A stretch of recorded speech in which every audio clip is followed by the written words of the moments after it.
aqui quem fala é o professor Bruno Sampaio. Vamos lá para mais uma questão de física e o tema é eletrodinâmica. Analise as afirmativas abaixo. Dada a seguinte situação, um eletricista de bordo resolve proteger a instalação de uma bomba auxiliar de 3,2 kW de 220 volts monofásicos com um disjuntor de 10 amperes. Assim, aí ele te dá 4 afirmativas, assinale a alternativa correta. Então eu tenho que avaliar cada uma dessas 4 afirmativas para saber quais delas estão corretas. Só que a ideia é que a gente está estudando um circuito que está ligado a um disjuntor. Qual é a função de um disjuntor? Ele é ligado em série com esse circuito, mas de maneira que ele tende a não interferir no circuito, mas ele é um limitador de corrente.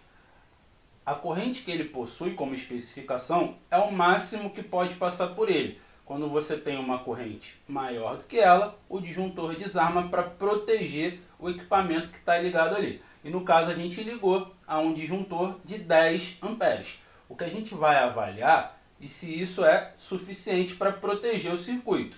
Como que a gente faz a escolha de um disjuntor? A gente tem que ver qual é a necessidade de corrente que aquele aparelho precisa e a gente liga a um disjuntor que permite um pouquinho a mais. Caso passe dele, ele desarma em vez de queimar o teu aparelho. Mas você não pode ligar um aparelho que precise, por exemplo, de 12 amperes para funcionar de maneira normal a um disjuntor de 10 amperes, porque ele sempre vai desarmar, ele nunca vai funcionar como deveria. Então, a escolha do disjuntor se dá pela necessidade do aparelho. Se ele precisa de 12 amperes, você tem que ligar com o disjuntor um pouco acima de 12. Nunca pode ser abaixo. Mas vamos lá. Para a gente saber quanto esse aparelho está precisando, eu tenho que avaliar a potência que ele funciona ao ser ligado a uma certa diferença de potencial. Então ele tem uma potência de 3,2 kW quando ligado a 220 volts. Essas duas grandezas, potência e diferença de potencial, estão associadas à corrente elétrica através dessa equação.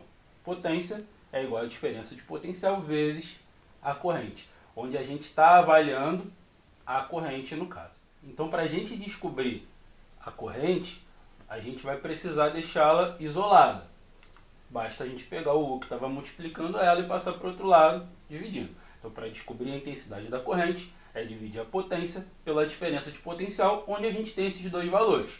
Porém, para a corrente elétrica dar em amperes, que é a medida do sistema internacional, a potência e a diferença de potencial têm que estar medidos no sistema internacional também. Onde a diferença de potencial é em volts, já está, ok, você não precisa fazer nada, mas a potência está em kilowatt, e a medida de potência do sistema internacional é o watt, somente. Só que 1 quilo de alguma coisa representa 1000 de alguma coisa. Então, para eu passar de kilowatt para watt, basta multiplicar por 1000. E 3,2 vezes 1000 dá 3.200 watts. Então, agora que eu tenho as grandezas medidas no sistema internacional, eu vou substituir na minha equação. Potência, 3.200 watts. Diferença de potencial, 220 volts. Quando eu divido esses dois valores, dá uma dízima, mas dá um valor aproximado a 14,54 amperes. Então é isso que esse aparelho vai precisar para funcionar. Agora vamos avaliar as alternativas e vamos ver qual que está de acordo com o que a gente descobriu. Primeira, o disjuntor protegerá a instalação no limite operacional sem margens. No caso, isso não vai acontecer, porque o disjuntor só deixa passar até 10 amperes e para esse aparelho funcionar ele precisa de mais do que isso. Então ele sempre vai desarmar, ele não vai chegar a proteger o circuito. 2. O disjuntor desarmará, pois está subdimensionado. Perfeito. Ele foi colocado com valor abaixo do necessário. Então a 2, verdadeira. Terceira afirmativa.